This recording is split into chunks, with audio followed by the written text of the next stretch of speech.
Hello, everybody. It's Miss Brenda here, and I have really missed you.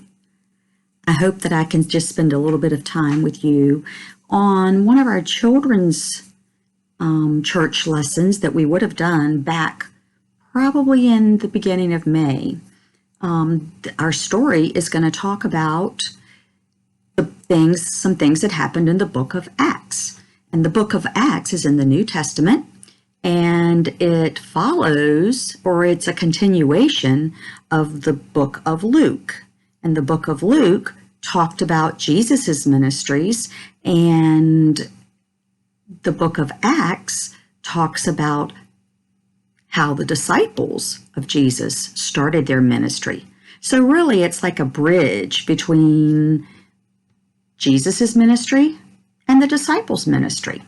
So we're going to be finding out a little bit of information about that. One of the things that we're going to find out is that the disciples had to wait for a while. That's one of the things that Jesus told them to do when he was ready to leave. He asked them to wait, and he told them that things were going to change.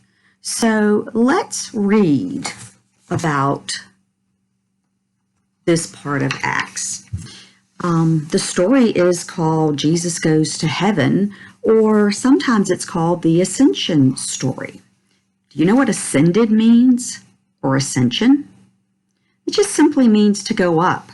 So Jesus goes up to heaven, and we're thinking about Acts chapter 1, verses 6 through 11.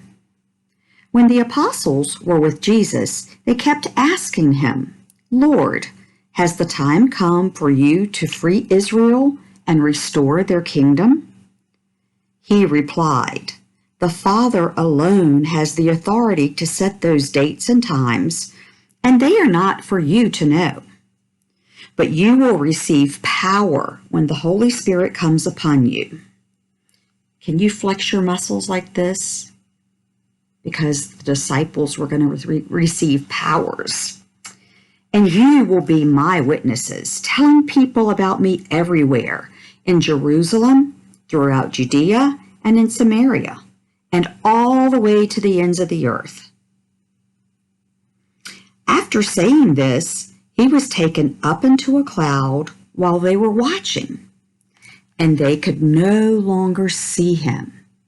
As they strained to see him rising into heaven, two white-robed men suddenly stood among them.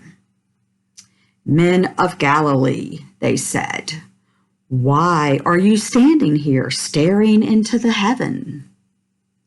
Jesus has been taken from you into heaven, but someday he will return from heaven in the same way that you saw him go."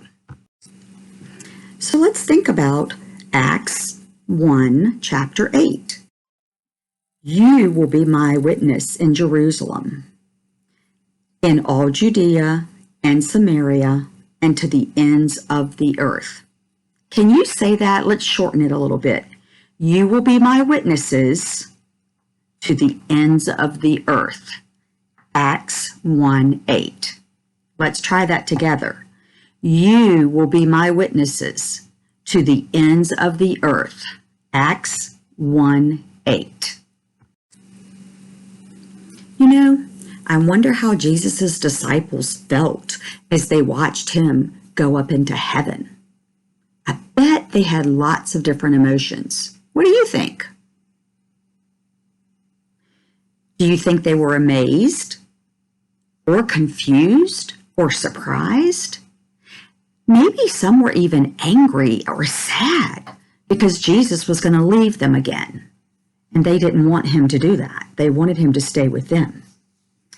So imagine that you and a friend are outside, and you're looking and you're talking to Jesus, and all of a sudden Jesus starts to go up, up, up into the clouds, into heaven. What feelings would you have? Share that with somebody that's in your family. Tell them about Jesus ascending and how you would feel if you saw that happen. So Jesus ascended into heaven, and everything changed for the disciples because Jesus told them that when he left, they were to be his hands and feet. Guess what? We're also disciples of Jesus. So we are Jesus's hands and feet right now here on earth. Remember, when Jesus ascended into heaven, he told the disciples what they could expect. And he told them they had to wait. Sometimes waiting isn't easy, but while the disciples waited, they prayed.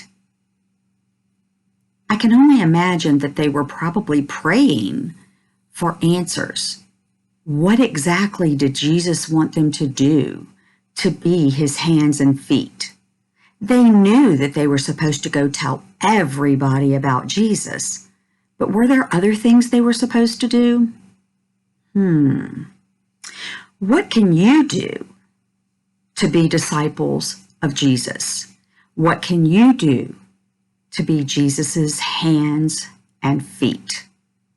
I want you to think about that and maybe share that with someone in your house. Attached to this email, you're going to find an activity sheet that you can do if you'd like that says, Listen to Jesus Solution. And it says that you're supposed to color any area that has a cloud in it.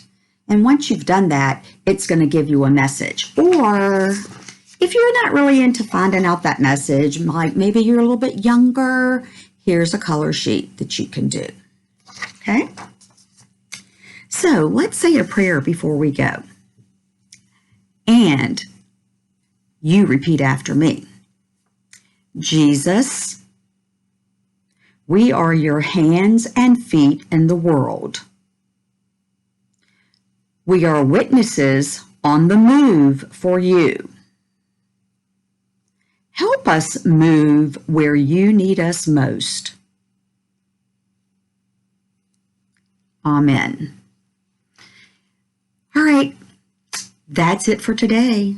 I can't wait until everything gets back to normal and we can be back in church again and be together and socialize and maybe even one day give a hug, because I've missed my hugs and I've missed my smiles with all of you.